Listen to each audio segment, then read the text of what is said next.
Hello and welcome to another episode of But Have You Heard About? I'm your host, Courtney, and today I have a special guest, my wonderful friend, Adam. Oh, there we go. I didn't know if that was my set. See, I already messed it up. That's great. Fun. This is going to be the kind of smooth talking that you can expect for the next however long this goes. This will be great. So I know Adam from CrossFit. He sadly was the very first coach who had me in a class at 5 a.m. I mean, he probably doesn't say sadly. He was the most energetic, wonderful, encompassing person. I think you already know that. And I think we all think that you're a wonderful person. It's wonderful to have you here. And because you are an athlete, because you are a CrossFit coach, I want to talk about athleticism, especially like in a historical aspect, as well as like going through modern day. It sounds like a very vague and weird topic to talk about, but I think it's actually going to be like the best topic of all time because I love sports. And we would talk about football because you're a big Browns fan, which is gross, but I'm a huge Chiefs fan, which is amazing. And we would talk about football before you sadly had to move to Oklahoma. But that's where I'm from, so it's okay. You're allowed to go to Oklahoma. Anyways, I want to start this off bringing up who you think is the greatest athlete of all time. Yeah. And like when you kind of talk about it and you like, I had to sit down and think about this, right? And I like got into a 5. I had like a couple of honorable mentions because I just didn't know where to go with this. But like going straight to the top, I think it's Bo Jackson. I don't think it's close at all. Like 1989 World Series, All-Star game, bats lead off. Dead center, puts one out. We've seen him scale the wall. He was legging out like dribblers down the middle and like in the shallow infield. And then he would run for 2,000 yards as a hobby, like a hobby. He'd just be like, I just kind of like playing football. And he'd run. And then the other thing with him too is like the legend of Bo Jackson has survived and maybe even like surpassed what Bo actually was. Only thing that makes me mad about Bo Jackson or sad about it is that his prime happened as I was born. So I was too young to like live it. I just get to look back at it now and be like, this is ridiculous. But there's a lot of good ones. And it's just a crazy list. Like if you try to make that distinction because you're crossing over to sports and stuff, I have no idea. I'm super interested to see or hear what you have to say though. Cause I mean, I could have went 7 different directions. And at the end I was like, you just can't beat Bo. Yeah. So Bo Jackson's my number 2. But that's the thing is that Bo Jackson, he's just like, when you think of athleticism, I put him up there. And I think that if he, was around now, he could do 2 sports and still excel at them. Yeah. But my number 1, and I will fight anybody about this. It's Jim Thorpe, number 1. Oh, interesting. All right. I mean, he was a gold medalist, not only in the pentathlon, but the decathlon. And he beat his time when he did the decathlon after. He's just, he got his gold medals taken away because he wasn't technically an amateur player back when the only way you could technically be an Olympian was if you're an amateur player, which meant that you were basically upper white, had money to support you. He played baseball. He brought football out, was the first, I can't remember what the name is, but it's before the NFL was called the NFL. He was the president. Doesn't matter. Obviously I did my research, but I love Jim Thorpe. And I will defend him till, he's already passed away, but I think that if you were to put him into like a timeline of now, then you would have like the greatest athlete still. I think he would be up there because he can cross over different sports and he really didn't have training. Like to be where he was without the training that you would expect, most athletes now to have. I love him because I also kind of want to talk about athletes and having platforms. He had a huge platform once he was retired from actually being an athlete that I think a lot of people forget about. He got all of his gold medal strips. So after he had that ticker tape parade, a few years later, they're like, whoa, it's a whole scandal. He can't really, be an Olympian. But he used to star in movies. And he's of Indian descent, if you didn't know that. Not you, but like in general, if you didn't know. He's Native American. He's from Oklahoma. He went and did some movies. And if you were of Native American descent, went onto a movie set, you might get paid $7 an hour as an extra versus anyone else who's getting paid, $15, $20 an hour. And if you went to him and worked with him, he'd be like, oh, no, we're going to set this up. He also was a huge advocate for making sure that oil rights on previous Native American lands went back to the reservations. And it was one of those things that because he came and he had the ability to kind of look out to be like, okay, I've reached this place. I'm going to use my platform and the fact that people know who I am. They know I'm a great football player. They know I'm a baseball player because he played professional baseball too. He got to use that platform.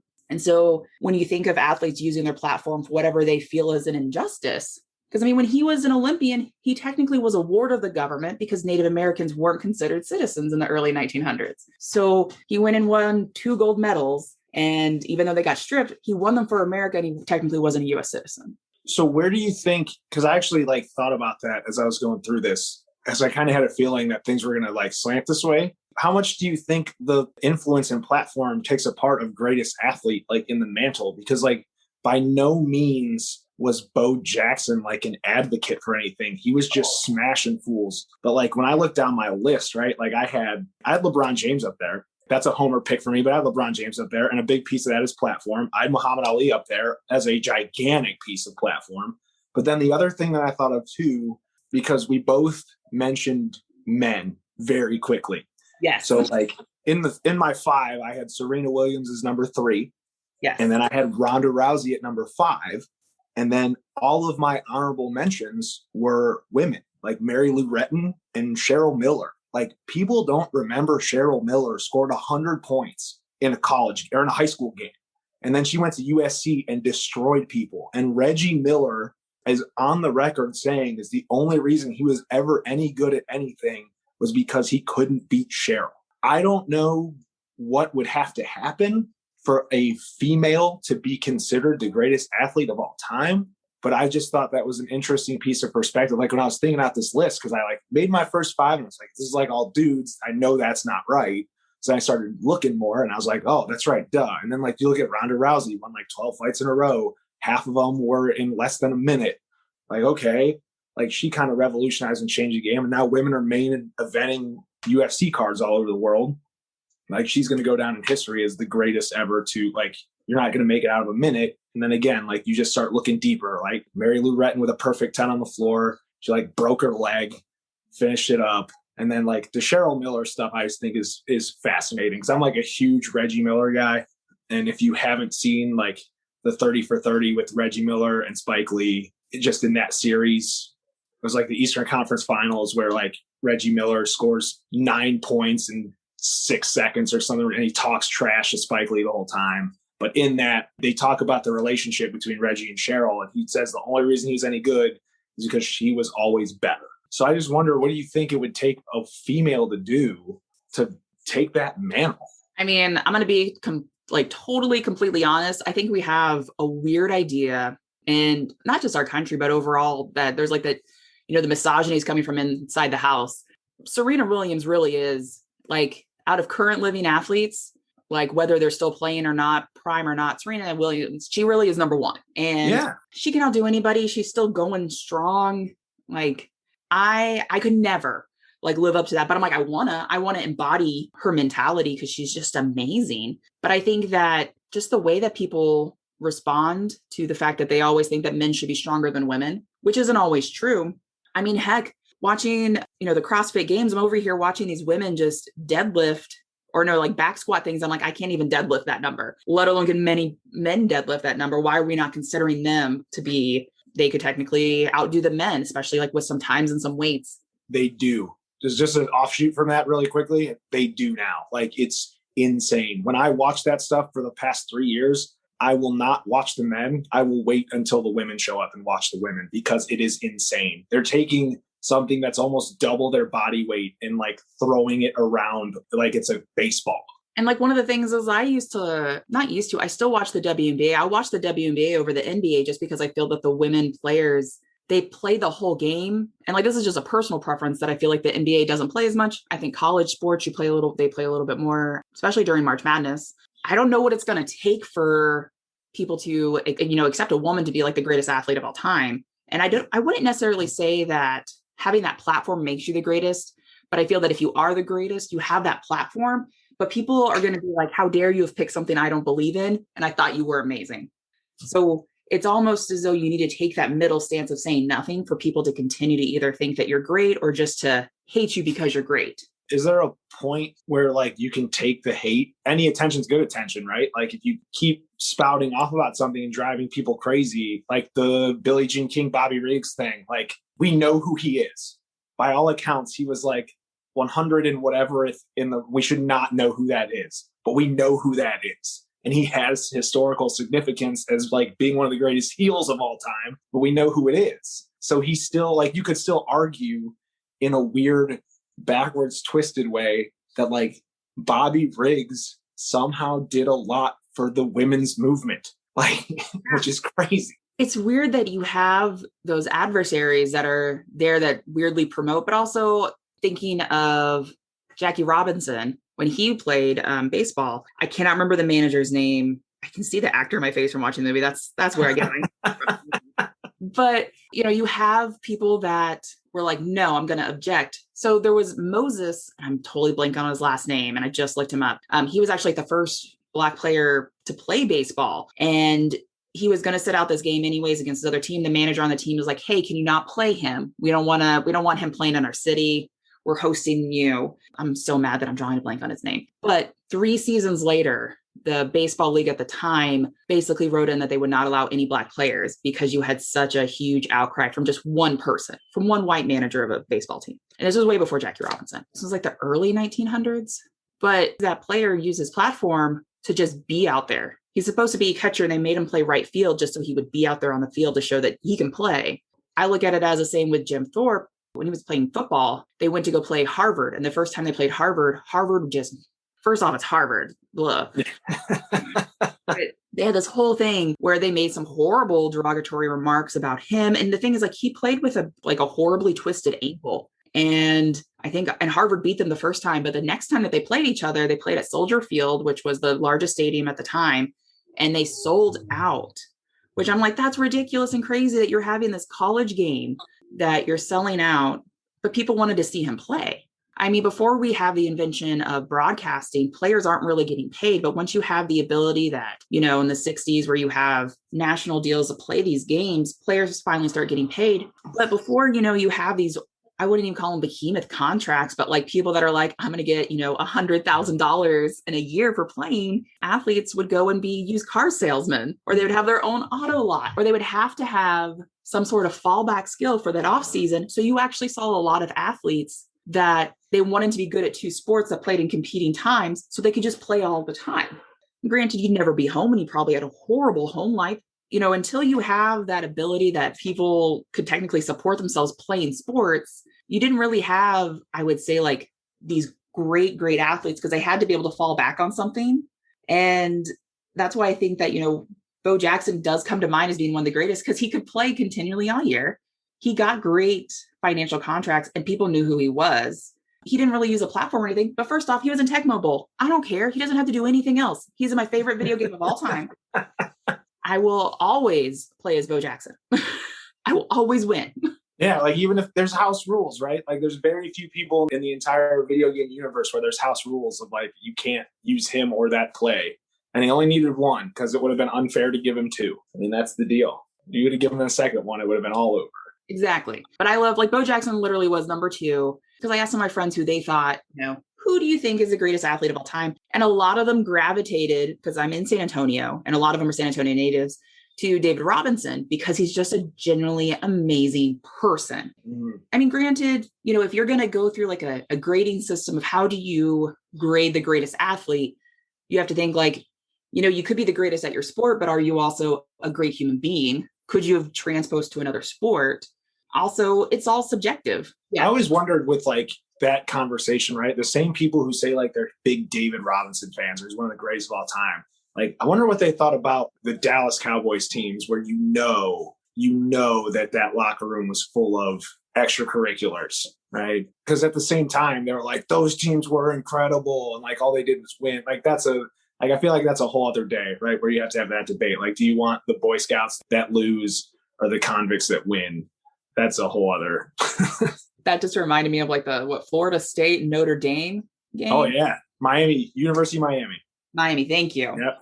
Convicts versus Catholics. But yeah, like thinking about athletes in general. So I think that if you brought Bo Jackson in his prime and put him in the time period we have now, I think he would easily break all of his records. Yeah. What do you think the leader of that is? Just that we know more now? Like, that's the thing you hear the most, that we just know how to take care of our bodies. We know what we're doing. Before then, it was like, you're just going to play.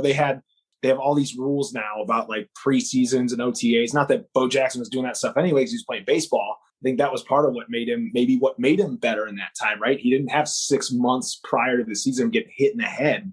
Yeah. But I think that's a part of it, right? Like if you had Bo Jackson working with the same guys that like Steve Nash was using or LeBron James is using to tear his body, you would have a robot. He'd be a legitimate robot. Exactly. And you also could almost have an argument that if you're going to go to, let's say you take Serena Williams and she was like, you know what, I want to play football. Let her pick a position. I think she would dominate it.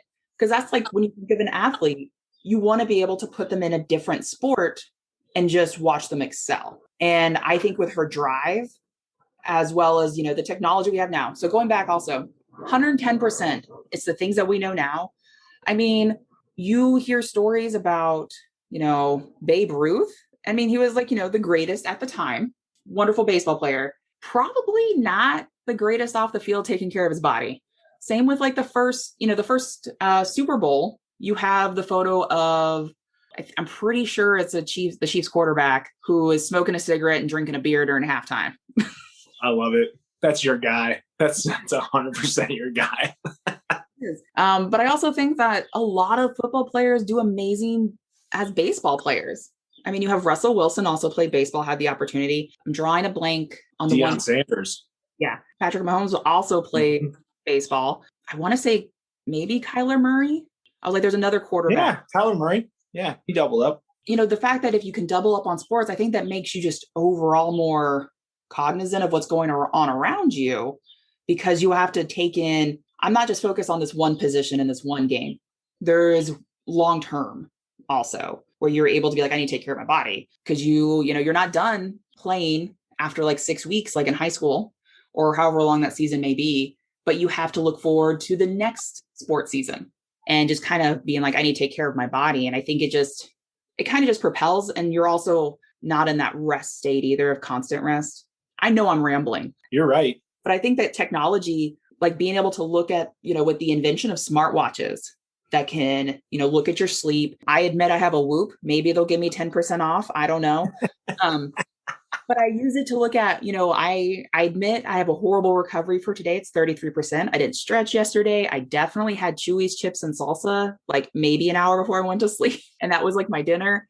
But I look at that and I can, see where my body feels fine, but my body's not really where it could be. And having that technology where you know how your body feels, but then really seeing how your body is and seeing how long also alcohol can stay in a certain person's body, any extracurricular activities as well. Having that, I think if you could pluck somebody from the past and put them in the present, I think they would break those records. And I think that's why we continually break records in almost any sport.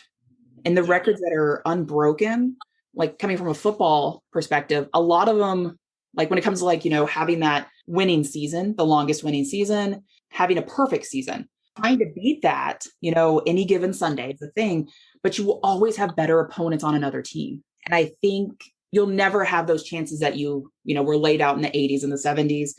Coming from watching people weightlift, you can only get better because you're able to like hone in on those skills in your body. So maybe like we might get stagnant progression or like lesser progression in the next 10 years. But from what people were lifting and how they were lifting in like the 80s, the 90s, even the early 2000s to now, completely different. I mean, I love the lovely CrossFit memes where people talk about shoes and they're like, don't talk to me if you didn't have to start in Converse. Yeah.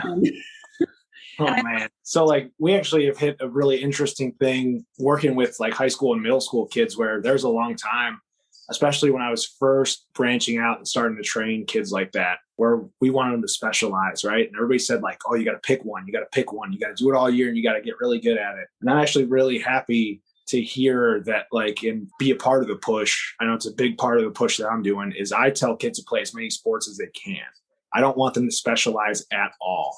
I didn't specialize. I played a bunch of different sports. I mean, I had one that I cared about, but I played every sport I get my hands on, because you develop all these different types of coordination, fast twitch and some other stuff and some things that you can. So in every different situation, you develop something different to learn on. And we sort of found the hard way that by specializing, like this kid can swing a baseball bat. He can swing it really well.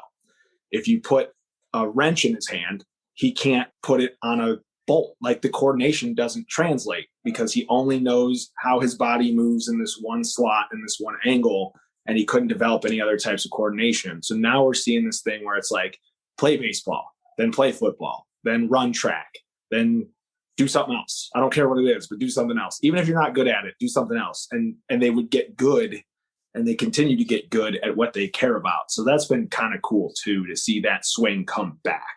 Because it was really sad for a really long time.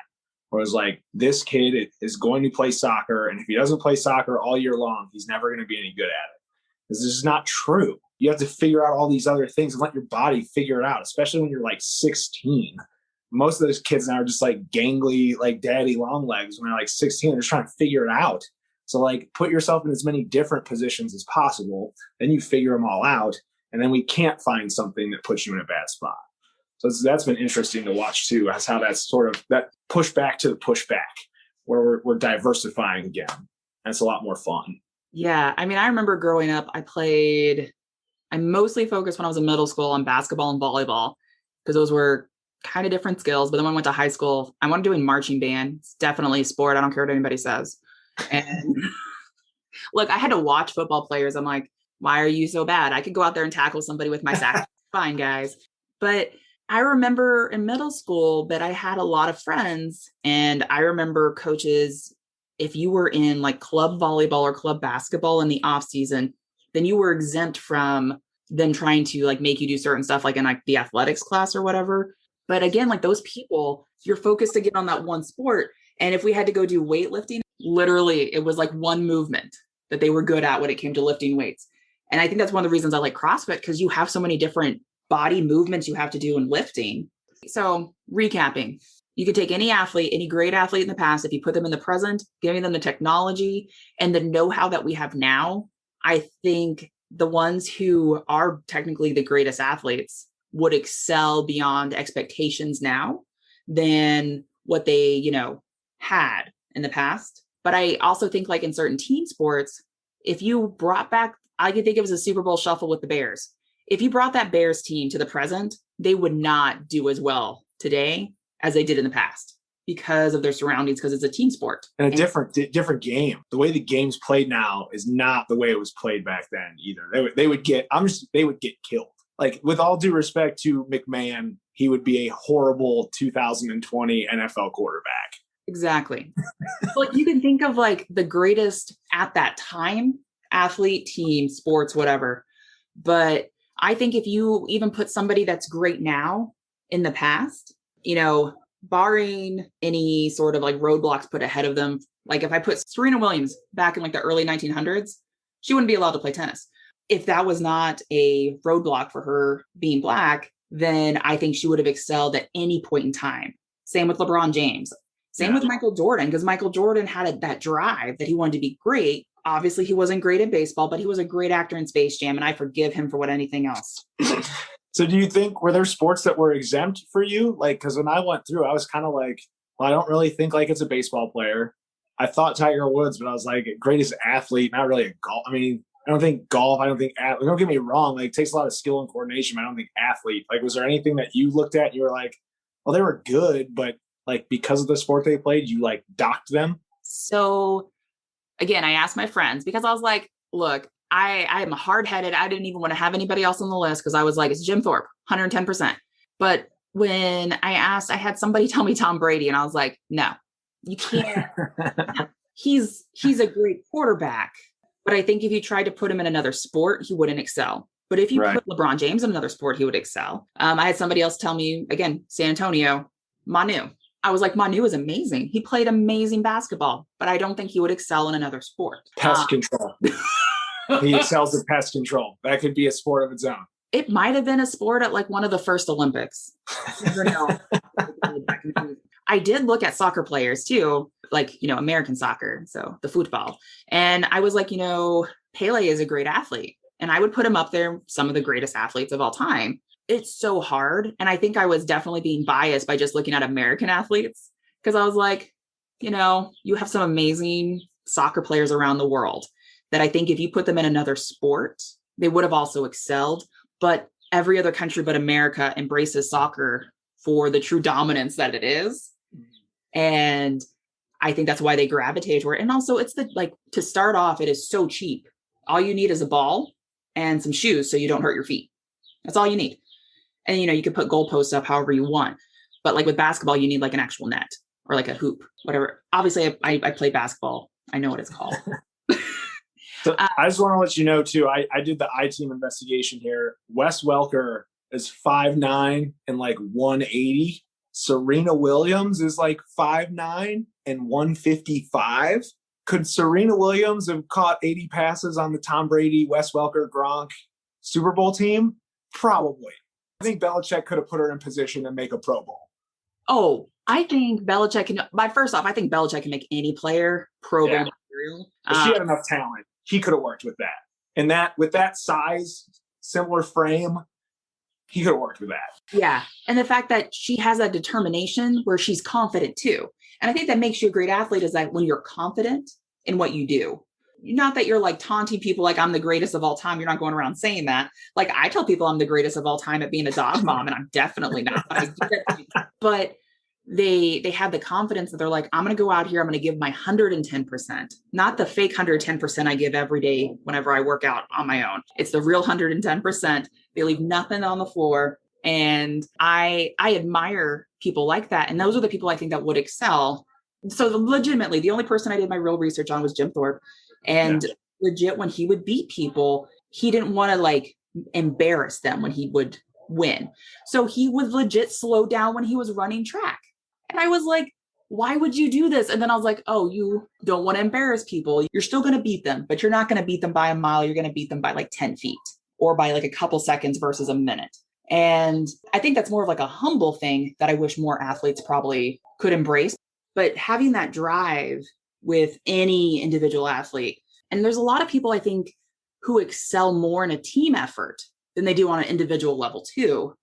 And there's also vice versa, where people are like, I want to, excel on an individual versus the team aspect. And there's people, I would say, in every sport that strive to be the MVP every season, not because they want to like help the team, but because like, I want to be the most valuable, which makes sense. Because I think that there are some great athletes or some great individual athletes out there that I don't know if they would be amazing on a team. Serena Williams, I don't like, her double record is nowhere near as good as her individual record. On that individual level, I think that her individual skill sets are better, which again, doesn't make you a better or a worse athlete. It just, your skill set and you hone in on that. Yeah, absolutely. And then with her example in particular, like with her and her sister, that's one of the best doubles teams of all time. But like now you're adding more variables, more things that are like legitimately out of her control. I mean, if you go play a doubles match and she can't miss, you just stop hitting the ball to her. Like, I played tennis in college. Like, there were plenty of days where I would look at my brother, we were playing doubles, and be like, don't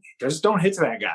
Like, we're just not going to hit to him. And we're just going to make this other guy who's not that good beat us. Like, we're just not going to hit to the good guy anymore. So it's just fascinating, because when you go through all this and you see the drive and you see how some of that stuff manifests itself, there's almost in some ways that we don't understand to anymore. Because like the guys that you're talking about that maybe are a little too like in your face about it, I don't maybe fault them for it, because I always enjoy watching it. I think of like Chad Johnson, Chad Ochocinco, right? Like, he's an absolute blast, and he's good, and he's going to let you know about it. And the drive is still there. And so, like, just like you said, how some people have the skill sets that help them thrive. Like, he put himself in a situation where he's like, well, I said all this stuff, now I got to go thrive. So he like found his own little niche to make it happen. But like, everybody's got that different little piece that makes them slap. Like, some people are going to talk and drive, and other people are going to like, I'll just slow play this thing and then we'll go out and get you. Yeah. I would think I even enjoy watching Richard Sherman play. Oh, yeah. Yeah. Same deal. Yeah. Yeah. You're just like, okay, you call yourself the best and you go out there and you show it. And I enjoy that. So you brought up Mary Lou Retton, and I love gymnastics. Simone Biles, I would put her up there too, because I think gymnasts are looked over a lot when it comes to just being, great athletes, because they're not on TV as much as anyone else. They'll get promotions and stuff. They'll be on TV for the Olympics. But even with figure skating too, it's not as in your face as like a team sport. I will say gymnasts in general are crazy.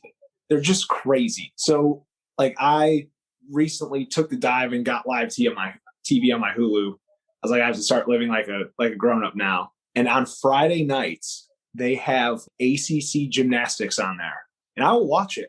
And these ladies will run at 1,000 miles an hour and do a front flip and do a whatever. I don't even know. They don't even do this stuff on the X Games, right? They have zero regard for their body. And like 90% of the time they make it and everything looks good. But when they miss spectacularly because all they know is like foot to the floor. It is great. So not only are they super talented and they're super coordinated and they have all of these incredible like body awareness on stuff, they're lunatics. They're absolute psychopaths because they know the possible outcome and they completely disregard it, which is insane. Yeah. And like the way that they train their bodies too, I'm amazed. The things that they can do, how they train their bodies. And I'm always just impressed. Like that's athleticism to a level that I will never get to. And I'm okay with this. 110%, I'm a happy camper. Like me ever getting fully inverted is never going to happen. Like in the next like 5 years, it's on my list. I promised our lovely mutual friend, Julie, that I would get inverted in 2 years, but we'll try. We'll see what happens. But again, there are so many like variables to consider when you think of the greatest athletes. As much as I want to be like, it's 110% Jim Thorpe, I also am like, you have to take in other athletes too. You have to have those honorable mentions. You have to at least make sure that you are including all. So I wanted to bring this up because I think it's fun to talk about people who look very athletic and may not actually be as athletic would be what I would consider to be like wrestlers. They do amazing, crazy stunts, like, and they wrestle, but would you consider like WWE wrestlers to be athletes in the same regards as you would put anyone else that we've talked about? Oh man, I think there's a super fine line, and it's a very thin fine line between WWE wrestlers and gymnasts. And I can feel the intensity and shouting of 1,000 suns from the internet coming down on me as I say this. But it's like, if you strip it all away and you strip it down from all the, let me tell you something, brother, and like you strip all that stuff away from it, right? Like these are guys that are doing these incredible feats of front flips, back flips, throwing people around, ripping them up, doing all their stuff, picking them up. I mean, they're pressing guys over their head and throwing them around. And they do it every day or every couple days, and they train hard. They have no regard for the result, right? Like you have guys going through 3 levels of steel cages, right? Like there's these infamous matches where guys are diving off of the top of them. And I mean, there's even a match where a guy fell through 3 stories, landed on the floor, and his tooth went through his nose. Like he pulled his tooth out of his nose. Oh, like, yeah. Yeah. So they train hard, they work hard, they perform. It's not game, set, match, but I kind of buy it, man. I'm in. If they put them in a different sport. So let's say, you have this physique, you are fast, or maybe you're not, you know what? Let them be weightlifters. Let them be power lifters. How much would they exceed as opposed to just being, an entertainment style wrestler? Would they do great in a boxing ring? Would you want to put that up there? Because I don't think you could just pigeonhole. I feel like they have to have so much of a like full encompassing circle for that position to be a great wrestler. You have to be an entertainer. You have to be entertaining. You have to look like you could beat somebody up if they like just looked at you wrong. So you can't just go out there and just be like, ah. And watching like a lot of old, not old, but watching things about wrestlers from before, like they worked out just as much as any football player from the 80s, 70s did. Yeah. So they just got paid a lot less and had a lot more, road time than a lot of professional athletes did at the time. Even now, that business is a huge lucrative business. And I don't think that they get, be it like accolades for all that they do to their body. Yeah. And think of it this way too, right? Like Brock Lesnar, professional wrestler. Before he was a wrestler, he was a football player. Before he was a wrestler, he was a UFC world champion in the most dangerous heavyweight division, arguably of all time, that was like full of knockout artists. You had Bill Goldberg, football player, turned professional wrestler. Dwayne The Rock Johnson, football player. Couldn't make it as a football player. He'll admit that, has publicly many times. Went to WWE, crushed it. There's been instances of guys from professional wrestling that have gone to UFC. I think most recently was like CM Punk was a WWE champion, went to UFC. Not so well, but it's still translated, right? Like Dana White is a guy who's not going to give you a UFC fight if he thinks you're going to die, right? That's for him. He knows that's bad for business. So like, there's a lot of examples out there of these guys like doing things and turning around. Like I'll even give one to Cleveland guy, Mike the Miz, who actually got his link in from the MTV Real World Road Rules Challenge, which if you don't watch that, first of all, it's incredible trashy TV. If you love trashy TV, and also it should be the fourth major sport of America. We should talk football, basketball, baseball, or whatever you want the third one to be. And then it should be the challenge. They are phenomenal. And if you're not watching it, you should watch it. But so he showed a little charisma, but a lot of athleticism because they do these crazy things in there that people probably shouldn't be just doing. And they're like, okay, you're an athlete, like get in here. And then it translated. It worked really well. So I think you can point to a lot of examples of those guys that they can do other things if you put them there. So it sounds like we're on the same page though. Like I feel like we're in. Like we'll carry that flag. I'm okay with that. I'll go on that hill. I may not die on the hill, but I'll go to the hill. Yeah, right. I'll come down with a whimper. Yeah, I won't sacrifice for it, but I really think wrestlers, 110%, they should be included or at least considered when you think of greatest athlete because they could. Because I think being an athlete, again, being able to just kind of be dropped in a different time period or even dropped into a different sport, not like, right this minute. I wouldn't take Serena Williams right off of the tennis court and be like, go be amazing at basketball. I think she would be amazing at basketball if she had played basketball and devoted as much time as she did to tennis. Same with like almost anything. But yeah, so I think we're toward the end. Feeling good about this. This is a really good episode. I'm really proud of this episode. I just want you to know that. Well, yeah, I feel good too. And I want to wind you up just like one more time. Then, okay. Are you more freaked out, the same amount of freaked out, or not freaked out at all about this Patriot? I'm going to spend all the monopoly money that I have to get every free agent I can possibly find in the last 48 hours. They just went crazy and they just started getting people. And I don't know what to think about it because part of me is like a lot of teams that spend money, like the Jets and Jaguars have spent a bunch of money over the last 4 years that have been terrible. But also like, I don't trust it because it's Bill Belichick. Like, what does he know? Like, is he getting all these guys that can still play at like 40 cents on the dollar and we just don't know it yet? And we're all going to be mad when they go like 10-6. Okay. So with the Patriots, first off, Bill Belichick is scary 24/7. Like I feel like last year he was like, look, I don't care what happens, but we're not going to be last. And I think he took that as kind of his jumping off point. And since all the bandwagon Tom Brady fans technically left, he was like, okay, we're going to build this team. And I think all of the free agents, I think he said, look, we're going to build something here and we're going to try and we're going to win. And I think that like he has that mentality. Well, he actually doesn't even have to say those words. He's like, hey, this is what I'm going to offer you. You want to play for me? And he's just going to like hand him a piece of paper. And most people I think would just take the piece of paper and be like, yeah, I'll play for you. I trust Belichick. I don't like him, but I respect him. Like, he's not my favorite coach. I love Andy Reid, but that's also because he's a Chiefs coach. I'm biased. Yeah, I think Belichick's going to make a great run for it this year. And that's what is scary because it's Belichick, man. So I have a conspiracy theory that's long running that the Eagles should have never won the Super Bowl they won with Nick Foles when he won MVP and came in off the bench and he got hurt. And now it is time for them to pay their penance. I think they are going to make a trade for Russell Wilson. They're going to give up a draft pick, their high draft pick to get Russell Wilson, because that's what it's going to take.